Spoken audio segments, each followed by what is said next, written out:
কারণ এক ধরনের চাপ তৈরি করা হয়েছিল ডোনাল্ড ট্রাম্পের প্রতি, এবং অনেকে বলছিলেন, অনেক বিশ্লেষকরা বলছিলেন ডোনাল্ড ট্রাম্প নিজেই একটা সেফ এক্সিট খুঁজছিলেন যে কি করে যুদ্ধটা আসলে শেষ করা যায়।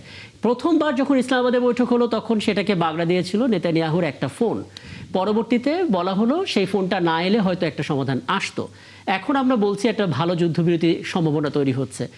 ইসরায়েল যে মাঝখান থেকে আবারও প্রথম বারের কাণ্ডটা করবে না সেই নিশ্চয়তা কি আছে এখানে? এবং আপনি যে সূচনাটা বলেছেন তাতে আমার উত্তর দেওয়াটা আরো সহজ হয়েছে। আপনাকে আবারও মোবারকবাদ। তো এখন বড় হচ্ছে কি, ওই যে লেজ সাধারণত মানে প্রাণীর দেহটা লেজ নড়ায়, কিন্তু ইসরায়েলের ক্ষেত্রে মানে লেজই মানে পুরো আমেরিকাকে নড়াচ্ছে। এবং বর্তমান সময়ে ইতিপূর্বে কোনোবার এরা এত বেশি পাওয়ারফুল ছিল না, এত প্রভাবশালী হয়ে গেছে। এবং আমি ওই যে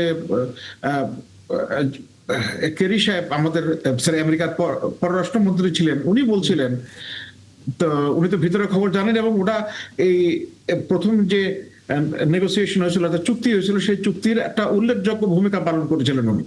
তো উনি বলছিলেন যে প্রত্যেক প্রেসিডেন্টকে 2001 থেকে ইসরায়েলের প্রধানমন্ত্রী এই আক্রমণ করার জন্য বারে বারে চাপ দিয়েছিল, কিন্তু কেউ গ্রহণ করে নাই, ট্রাম্প সাহেব গ্রহণ করেছেন। এইটা হচ্ছে সবচেয়ে দুর্ভাগ্যজনক। এবং এই চাপে এখনো পর্যন্ত যে কি হবে না হবে এবং জিওস্লোভি আমেরিকাতে কি প্রভাব বিস্তার করবে সেটার উপরে নির্ভর করছে যে আগামী দিনগুলো কিভাবে চলবে এবং এই ধরনের নেগোসিয়েশন বা এক্সিট রুটটা কিভাবে হতে পারে। তো এখানে আপনাকে একটু কাইন্ডলি বিবেচনা করতে হবে যে ইউরোপিয়ান অ্যালাইগুলো তারা মোটামুটি এই ট্রাম্প সাহেবের যুদ্ধের কারণ তারা সবচেয়ে বেশি ক্ষতিগ্রস্ত হয়েছে, তাদের ওখানে তেলের দাম বেড়ে গেছে।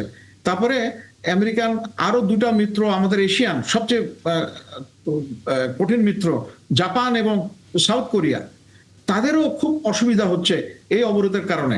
এখানে আরেকটা জিনিস গুরুত্বপূর্ণ, আমি সবাইকে বিবেচনা করার অনুরোধ করছি যে হরমুজ প্রণালী কিন্তু বন্ধ ছিল না। এই 28শে ফেব্রুয়ারি আমেরিকা আক্রমণ করার ফলেই কিন্তু এটা বন্ধ হয়েছে। সুতরাং এই বন্ধ হওয়ার দায়িত্ব তার। এবং এখন মানে ইরানের উপরে চাপ দিয়ে একটা যেনতেন প্রকারের একটা সমঝোতার মাধ্যমে আপাতত যুদ্ধ থেকে বের হওয়ার জন্য খুব চেষ্টা করছে। আর একটা কথা আমি যোগ করতে চাই, এই ইসরায়েল অনেক ভুল তথ্য দিয়ে ট্রাম্প সাহেবকে এই যুদ্ধে এনেছেন যে ইরান মাত্র কয়েকদিন টিকবে, কিন্তু ইরানের হাজার বছরের ঐতিহ্য, ইতিহাস, প্লাস হচ্ছে ইরান যতবার যুদ্ধ বা প্রতিকূল অবস্থার মধ্যে গেছে তার মধ্যে দিয়ে ইরান সংকল্পবদ্ধ, জাতি একতাবদ্ধ হয়ে এই সেখান থেকে পার পেয়েছে এবং তারা আরো বেশি শক্তিশালী হয়েছে। এটা হচ্ছে ইরানের জন্য সবচেয়ে ভালো পজিটিভ দিক।